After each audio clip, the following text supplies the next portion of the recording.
भारत की इस महान धरती को प्रणाम करता हूं और आप सबके गुरुओं को आज विशेष रूप से प्रणाम करता हूं। मैं प्रणाम करता हूं मस्तक दबा के उन सभी महान गुरुओं के जिन्होंने भारत की संस्कृति को एक स्वरूप प्रदान किया और भारत को विश्व गुरु बनाया, जिनके द्वारा लिखी गई बातों और कहे गए वाक्यों से हम आज भी संचालित होते हैं।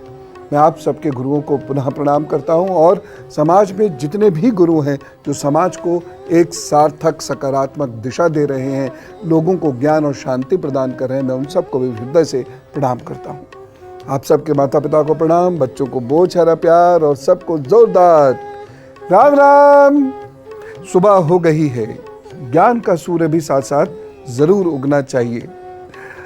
हम जो आज बात कर रहे हैं और इस पावन अवसर पर जो हम बात कर रहे हैं वो ये बात कर रहे हैं कि कुछ लोगों को उनके जीवन में कभी दिशा देने वाला कोई नहीं मिलता, जिसकी वजह से हर भाग्य में, हर कुंडली में, हर हाथ में, हर व्यक्ति में अपार संभावनाएं होने के उपरांत भी वह जीवन में कुछ बहुत विशेष नहीं कर पाते।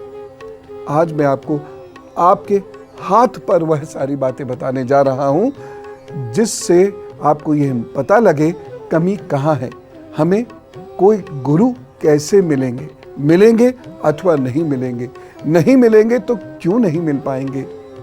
इन सारी बातों को समझने से आपको आपके जीवन में बहुत लाभ मिलेगा। हाथ पर इन छोटी छोटी और महत्वपूर्ण बातों को बहुत ध्यान से समझिए। खास तौर से बड़े बच्चों के हाथ में ये निशानियां जरूर देख लें।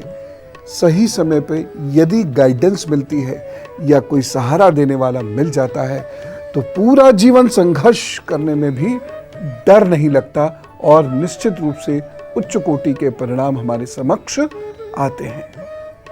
आइए हाथ पर समझिए।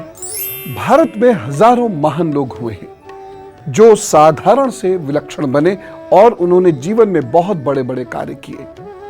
बहुत सारे लोग ऐसे हुए हैं जो विलक्षण थे लेकिन उनको भी एक ज्योति दिखी। उस ज्योति के कारण या उस ज्योति को दिखाने वाले व्यक्ति के कारण उन्होंने वह ज्ञान का प्रादुर्भाव किया जिससे समस्त विश्व सुखी हुआ। चाहे भगवान राम हो, चाहे भगवान कृष्ण हो, चाहे गौतम बुद्ध हो, चाहे सचिन तेंदुलकर हो, चाहे एपीजे कलाम हो, हर व्यक्ति को कहीं ना कहीं गुरु का एक सहारा मिला है किसी ना किसी रूप में। कभी कभी ऐसा होता है कि हमारे अंदर कुछ कर पाने की अपार संभावनाएं प्रभु देते हैं, लेकिन हम अपने से उन्हें जान नहीं पाते। जब कोई हमें वह दृष्टि देता है तो हम समझ जाते हैं। ऐसी दृष्टि आपको मिलेगी या नहीं, आइए ये देखते हैं। बहुत सारे लोग ये सोच रहे होंगे गौतम बुद्ध जी के गुरु कौन है? अलारा कलामा। ये एक ऐसा आश्रम है जहाँ गौतम बुद्ध पहुँचे थे और वहीं से उन्होंने प्रारंभिक ध्यान और भिक्षा की शिक्षा प्राप्त की थी। उन गुरु जी का नाम ज़्यादा प्रचलन में नहीं है, लेकिन यहीं से उनकी प्रारंभिक शिक्षा प्रारंभ हुई। उसके बाद वह स्वयं ईश्वर की खोज में आगे बढ़ते गए और बाकी इतिहास तो सभी को पता ही है। गुरु क्या करते हैं? गुरु आपको सहारा देते हैं। गुरु आपको ये बताते हैं कि यह ज्ञान इस समय तक है। आपके जीवन में जो भी कुछ कमी रह रही है उसको इस तरीके से आप ठीक कर सकते हो। आपका यह स्थान, ये बृहस्पति का स्थान है, ये जुपिटर का माउंट है, यह सूर्य की रेखा है और ये मरकरी का माउंट है। यह तीन चीजें और उसके साथ साथ जीवन रेखा से उठती हुई एक दो छोटी सी लाइनें यदि आपके हाथ में हैं तब आपको जीवन में गुरु मिलेंगे और ऐसे गुरु मिलेंगे जो आपको आपके मार्ग पर लाकर खड़ा कर देंगे, आपका मार्ग प्रशस्त करेंगे और आपकी हिम्मत टूटने नहीं देंगे। जब भी आप गलत जाएंगे कान पकड़ के आपको सीधे रास्ते पर ले आएंगे। अभी हमने भारत के पूर्व राष्ट्रपति एपीजे कलाम साहब को खोया है। उनकी बातों को सब याद कर रहे हैं। आपने महसूस किया होगा प्रोफेसर कलाम साहब या राष्ट्रपति कलाम साहब या डॉक्टर कलाम साहब या डीआरडीओ के चेयरमैन कलाम साहब, वह अपने शिक्षक को हर बार याद करते हैं। एक वह शिक्षक जिन्होंने उनको न केवल ज्ञान दिया, समझ दी, जीवन का उद्देश्य थमा दिया, वह उसे हर बार याद करते हैं। सारे ही विद्वान जन ऐसा करते हैं, लेकिन यदि यह रेखाएं नहीं हैं तो ऐसा व्यक्ति नहीं मिल पाएगा। यदि ये नहीं है, यदि आपका ये हिस्सा दबा हुआ है या आपका ये हिस्सा कुछ ज्यादा ही उभरा हुआ है, बहुत ज्यादा उभरा हुआ है, तो भी नहीं मिलेगा। क्यों नहीं मिलेगा? क्योंकि आपके अंदर ईगोज इतनी ज्यादा रहेंगी कि आप किसी भी व्यक्ति के पूरी तरह हो ही नहीं सकते। अभी मैं राशियों के हाल बताऊंगा, उसके बाद मुझे कुछ और संकेत आपको देने हैं। याद रखिएगा, जमाने में संघर्ष बढ़ता चला जा रहा है, जीवन की गति तेज हो रही है, सब भागम भाग में जा रहा है और इसी में हमें सफलता प्राप्त करनी है। तो हाथ पर वो कौन से संकेत होंगे कि जिससे हमें कोई व्यक्ति मिलेगा जो हमें सफल बनाने में मदद करेगा, और उसको पाने के उपाय क्या है, उसके साथ बने रहने के उपाय क्या है। मैं आपको कुछ संकेत भी देता हूं और कुछ उपाय भी बताता हूं कि जीवन में आपको किसी ऐसे व्यक्ति का साथ जरूर मिले, ऐसे व्यक्ति का स्नेह अवश्य मिले जिससे जुड़कर आप में आत्मविश्वास उत्पन्न हो, आप अपने गुणों और कमियों को पहचान सकें और आप सफलता के पथ पर आगे बढ़ सकें। जब किसी के अनुभव का फायदा मिलता है तो उसका अनुभव हमारी मेहनत के साथ जुड़ जाता है और हम बहुत अनुभवी होकर जो भी कार्य करते हैं वो बहुत बेहतर तरीके से करते हैं। दूसरी बात यह है, हमारे जीवन में बहुत सारी कमियां होती हैं, ऐसे में हमें एक आईना चाहिए जो हमें हमारी खामियां बताए। ठीक, हम गुरु से बहुत सारी चीजें लेने पहुंच जाते हैं, गलत। हमें उससे अपनी कमियां जानने पहुंचना चाहिए और वह एक आईने की तरह हमारे को हमारी कमियां बताता चला जाता है और हम उसे दूर करते चले जाते हैं और सामान्य जन से बहुत आगे निकलते चले जाते हैं। यह कहां से चीज प्राप्त होती है? ये जो दो रेखाएं हैं, ये दो रेखाएं यदि आपके हाथ में हैं।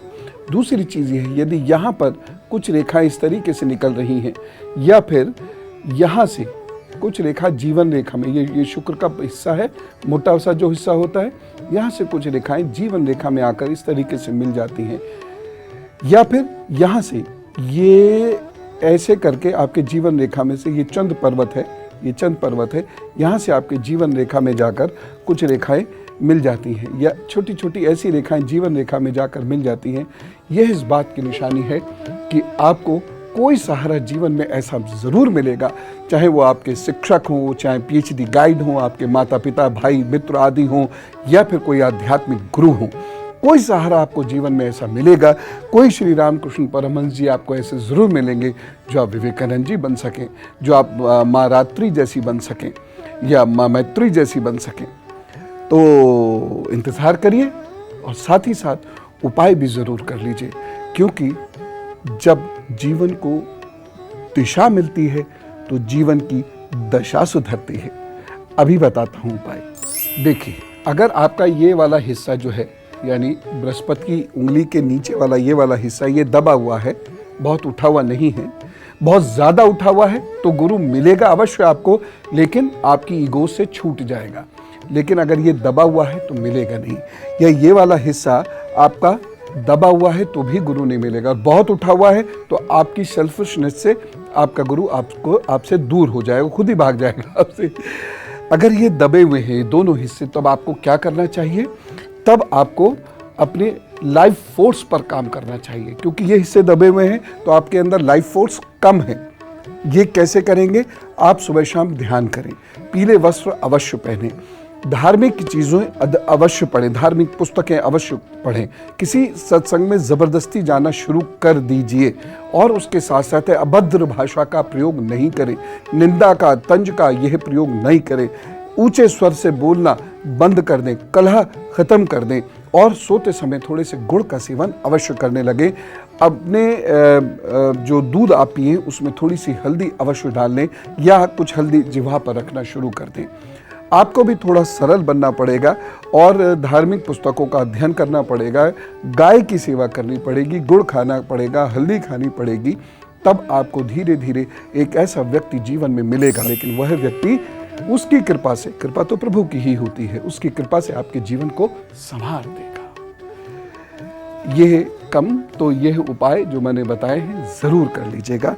और हाँ, एक खास बात तो रह गई, यदि आपकी जीवन रेखा ऐसे घूमना के सीधी आ जाती है तब तो ये उपाय जरूर कर लीजिएगा, क्योंकि किसी की मदद से जीवन में आगे बढ़ने का मौका मिलेगा, जरूर मिलेगा। जब अपने ग्रह काम नहीं करते हैं तो किसी अन्य के ग्रहों से आप आगे बढ़ सकते हैं। मैंने बातों बातों में आपको एक बहुत गहरा सूत्र थमा दिया है, आज याद रखिएगा। और अब गुरु मंत्र। गुरु आवश्यक हैं, सौभाग्यशाली लोगों को मिलते हैं, बाकी लोगों को सौभाग्यशाली बनना चाहिए। और ये हमेशा याद रखिए कि जब आप अपने गुरु से मिलें या घर के बुजुर्गों या इवन शिक्षकों से भी मिलें तो अपनी ईगोज और स्वार्थ तज कर मिले, लाभ तब मिलता है। इसीलिए वह लोग जो बहुत स्वार्थ में अंधे होते हैं या फिर जिनको अहम बहुत ज़्यादा होता है अपनी किसी पद, प्रतिष्ठा, सुंदरता, ज्ञान, किसी भी चीज़ का, तो उन्हें गुरु लाभ नहीं मिलता, गुरु उनसे छिटक जाते हैं। तो मैं प्रभु से प्रार्थना करता हूँ कि प्रभु आपको गुरु शरण में ज़रूर रखें। कल हम लोग एक बेहद महत्वपूर्ण विषय पर बात करने वाले हैं और वह है सावन। जी हाँ, अब से वो समय शुरू हो रहा है जब हमें सावन मनाना है। इस महीने का आप सही प्रयोग कर पाए, स्वस्थ रहे, ज्ञानवान बने, धैर्यवान बने, इसी कामना के साथ मैं अभी चलूं। गुरु पूर्णिमा की पुनः बधाइयाँ। राम राम, नमस्कार।